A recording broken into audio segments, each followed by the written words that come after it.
I explored an abandoned train tunnel by my house and found a picture of my girlfriend. For context, my girlfriend lives 5 hours away from me and we met online. I wanted to explore an abandoned train tunnel by my house for years, and I finally grew the balls to do so. It was by an active construction site that I had to go through to access the tunnel. Luckily, I have cased it for weeks and found out the shifts. I went on a Saturday, a day that the workers weren't there. I climbed the fence and went in the tunnel. The walls were covered in graffiti and smelled like sewage. I went deeper in and saw some garbage and disturbing messages in red spray paint like "Killer Clown Up Ahead" or "Turn Back Now, Serial Killer Lair." I knew it was just some dumb teenagers acting like, well, dumb teenagers, so I kept going, which was a mistake. I get about halfway through when I notice photographs of random women. I looked through the pictures and I stopped when I found one labeled with the date of that day.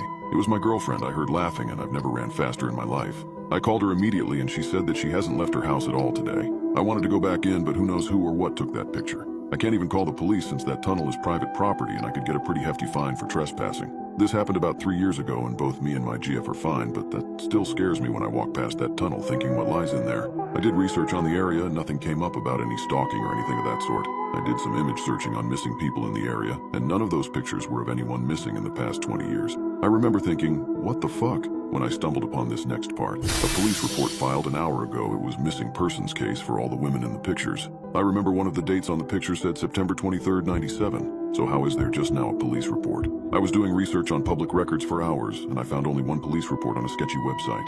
I don't know what to make of any of this, and I want to figure out. My girlfriend and I are still terrified about this. We don't know who those people in the other pictures were, and we don't want to know anymore. Maybe it's a hoax. Maybe it was a serial killer. Maybe it was even a skinwalker or Wendigo waiting for its next victim. Nevertheless, it scares us both, and we try not to think about it or anything that'll remind us of it anymore. This is the first time I'm talking about it in 3 years, and I'm getting chills just writing this. If I get any updates on this, I will post them ASAP.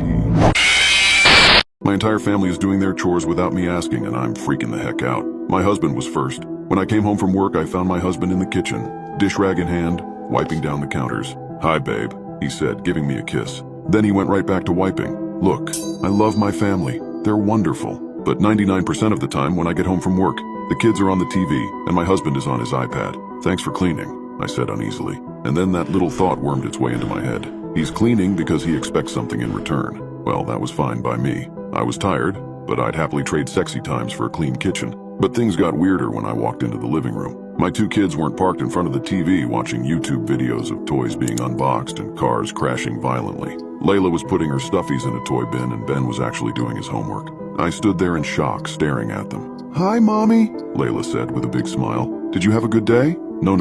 My daughter, who's usually using the sofa as a jungle gym and scribbling on the walls, she was asking me if I had a good day.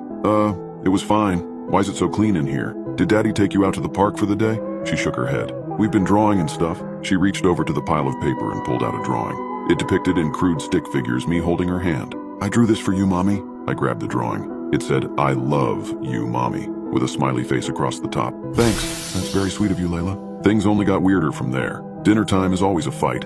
My kids are picky as hell and someone always spits out food at some point. But Layla and Ben ate their dinners like 2 normal kids without complaint. And then after, my husband started doing the dishes. Without being asked, cue Twilight Zone music. This was getting too weird. Had they joined a cult? Watched some YouTube video about kindness and discipline? Was it another fake social media holiday like Daughter's Day or Son's Day, but honoring mothers? Or was it just a good day? Occasionally my kids were this well behaved. It was just the confluence of their behavior and my husband's. That was super strange. Around 7 p.m., my husband offered to watch the kids while I took a shower. But when I got out, I heard them talking in the family room, in low, hushed voices. I didn't even know my kids could talk at that volume. I started for them, but I stopped in my tracks when I heard them say my name. My name. Layla called me Kate, not Mommy. My blood turned to ice. I stood there, frozen, just beyond the doorway. "I gave Kate my drawing," Layla said with vocabulary and diction that seemed far too mature for a 7-year-old. "She seemed to like it. I did all my homework and cleaned the bathroom," Ben added. "It's spotless in there." "Okay, good job both of you. We need to keep this up, okay? This is what husbands and children do." With that, I heard footsteps coming my way. Heart hammering in my chest, I darted back for the stairs. As they came around the corner, I pretended I'd just come down. "You guys doing okay?" I asked, though my voice shook. "What the hell is going on here?" Layla ran up to me and grabbed my hand. My heart dropped at her ice-cold touch. "I want a bedtime story, Mommy," she sing-songed, her voice a completely different intonation than before. "I want a bedtime story too." I glanced up at my husband. He shot me a warm smile. Could you put them to bed tonight? I'm not feeling great." "Sure, honey." I listened to their footsteps pounding up the stairs. Then I got the fuck out of there. I ran out to the car. Sat there for a moment, my entire body shaking. Where are my babies? Suddenly my heart ached for Layla's tantrums, for Ben's ear-splitting shrieks as he played Minecraft, for the messes and spills and chaos. Tears running down my cheeks. I started the car and began to back out of the driveway. Beep, beep, beep. The rear collision alert. I stomped on the brakes and glanced in the rearview mirror. No. My husband Layla and Ben were standing motionless in the darkness, blocking my way out. They were no longer smiling. Their faces were set in stone as they stared me down, scowling at me in the mirror. And their eyes, oh God, their eyes. They were pure black. Instinct shut in. I flipped the car into drive and pulled over the grass. Then I peeled out of the neighborhood. It's been an hour now. I called the police, but they don't believe me. I don't know what to do next. My family isn't acting like my family. I'm terrified. And more than anything, I miss my babies and my husband. The good and the bad. What should I do? Anyone else see the orange glow during the emergency wireless test? On October 4th, 2023 at approximately 11:20 a.m. Pacific Time, the Federal Emergency Management Agency, FEMA, and the Federal Communications Commission, FCC, conducted a nationwide test of the wireless alert system. The message that everyone received lasted for 1 minute with loud noises and typical noises.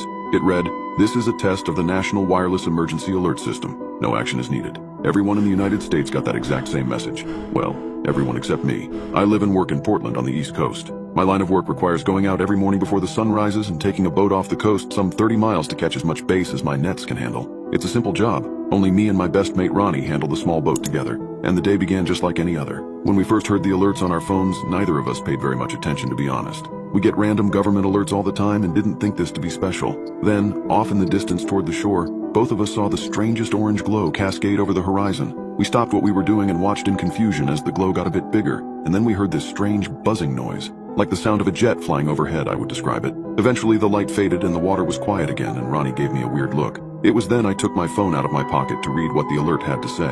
Emergency level orange in your area. Seek shelter immediately. This is not a test. I asked Ronnie if he got it, but he claimed his phone wasn't working. He showed me the dead screen and then I showed him what mine had to say. I tried to call my wife to see if she could figure out what was happening. Maybe there was something on the news, but the call didn't go through, just more dead air. I sat there a bit, thinking about what to do, and decided to try to call emergency services. If something was going down on the mainland, they would know. Ronnie began to steer the boat a little toward shore. We shouldn't get too far just in case that thing is for real. As I tried in vain to get 911 on the line, I couldn't help but notice a strange red oil was spreading around the boat. It wasn't blood, but it had a similar color and smelled like acid. At the same time, our fish began to go belly up dying from whatever was in the water. Others out on the main ocean were also frothing to the surface. Soon as far as we could see on the open water, there were hundreds of dead fish. This can't be good, Ronnie said nervously. Let's get back to land and try to make a phone call, I said, pointing to the closest shore. It didn't look like there was any road nearby, but I didn't feel safe on the water anymore. We pushed our engine probably more than it was capable of, the smell of death and decay lingering in the air as we made it to the rocky shore. Something is burning, Ronnie said as we found a small bent tree to tie the boat down. Look over there, I said, pointing to an access road not 500 feet away. There were two cars smashed against one another, both of them on fire. We ran toward the accident to see if there were any survivors. As we got closer, I heard the strangest noise over our heads. I looked up in the clouds to see several fighter jets streaking past and headed to the South Bay. Jesus, those look like they came out of Loring, Ronnie shouted over the hum of their engines. Loring? Can't be. That place shut down almost 30 years ago, I said as I got to the first car. There was little left to salvage. I could tell that the woman driving had smashed her skull against the windshield and let out on the dash, but something was off about her skin tone. It looked like she had gangrene all across her neck and upper left side of her face. I think this one is alive, Ronnie shouted as he struggled to get the car door open to the second car. An air raid siren blared as we heard more explosions off in the distance. This time it shook the ground and we saw what looked like an atomic cloud burst over the horizon. What the hell is happening out there? I asked aloud as I helped him get the door open. The man was gasping for air and clawing his way out to the green grass. It looked like most of his throat and chest had burned off, leaving only a smoldering husk that he somehow was breathing through. The man looked up at us and I saw that half of his face was also eaten away by the same gangrene. Then he lunged toward Ronnie, screaming like a wild chimpanzee, and bit down hard on my friend's face. Holy shit! I shouted as I jumped back and searched for anything to stop the onslaught. The man we had tried to rescue was attacking him with his nails and teeth, shrieking and growling as I used a piece of pipe to break them apart.